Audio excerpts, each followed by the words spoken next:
Welcome to Up on the Roof, giving you practical tips on the renewable energy market. And welcome, Warwick. Hello, Warwick.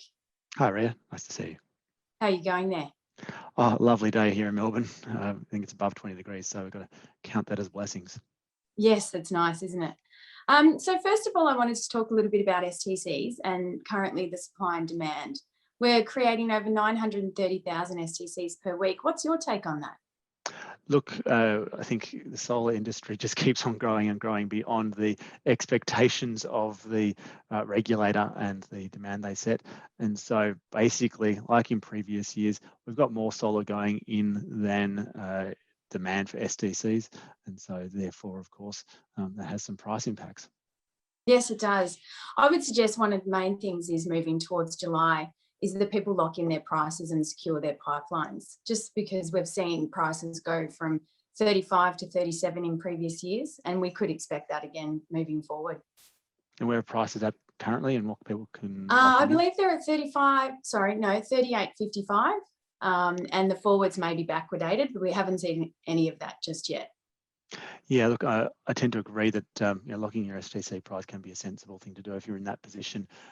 One thing of interest in the market at the moment, people are wondering, geez, April felt like it was pretty soft, and we've just been analysing the April figures and did see a significant contraction in the market registered for STCs. But the thing is, it was basically the same drop as occurred the same time 2 years ago, the same time 3 years ago. Basically, take out COVID effects, and April STC registration figures are down because of Anzac Day and Easter, as they always are.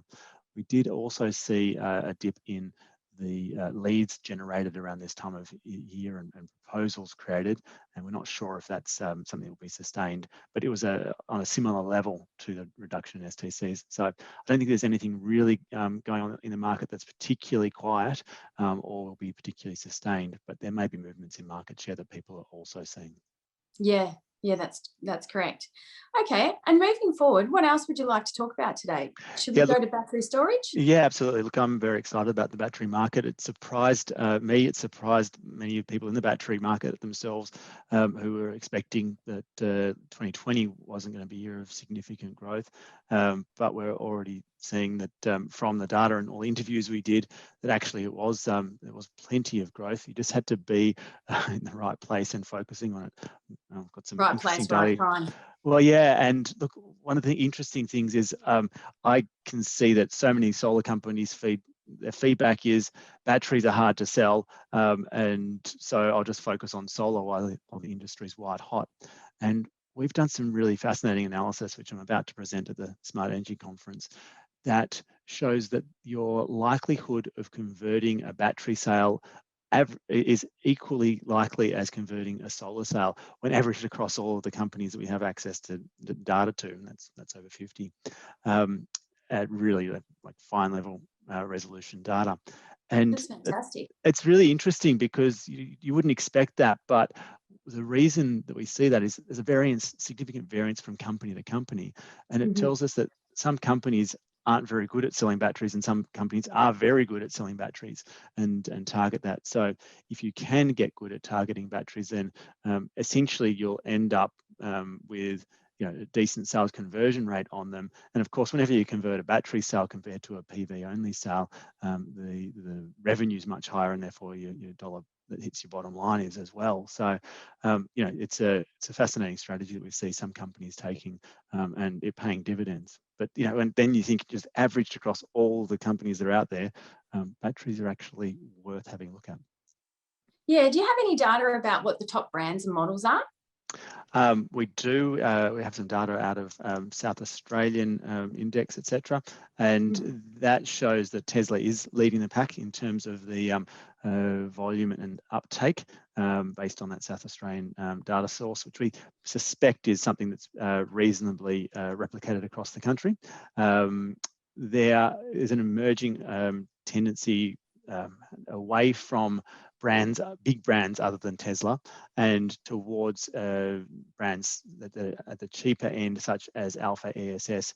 I think the other one was Goodwe. So I have to get back to you on that. It might actually be SunGrow. Let me come back to that with a better answer. But well, we can come and see you at the show as well. Oh yeah, ask me there. I think the key trend is now that the market's split. It's not just focused on brand, where it was for the first few years when people, the consumers weren't so trusting of the market of batteries, the technology themselves. But now with increased familiarity with them, they're actually going, well, cool. Batteries are fine. I'm either a brand person, in which case I'll probably go for a Tesla, or I'm a price person, in which case I'll go for Alpha ESS or some of the more newer emerging price-driven batteries. Yeah, fantastic. That's great. Well, Greenbank will also be at the Smart Energy Council show, so that'd be good.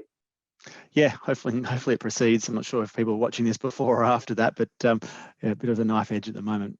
We're looking forward to seeing everybody. I really hope we do. That's true. That's true. So what else has SunWiz got on for 2020? What are you looking forward to over the coming months and leading up to the end of the year? You know, anything exciting happening? Yeah, it's something exciting, Ria. It's 2021.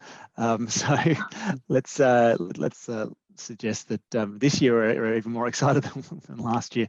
Look, we've got a huge number of services we're providing to solar retailers, and that's a real focus of ours for this year.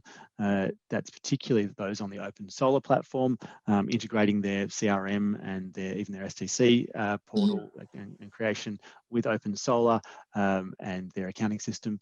We're extending upon the capabilities of the open solar platform, and then we're providing some fascinating services that help solar businesses understand where they sit in the market and what they need to do to generate more profit, particularly by focusing on the right products with the right people in the right places, all these things that they probably know they need to do, but didn't realize the data is at their fingertips, and we're providing that analysis to them as an advisor for their business.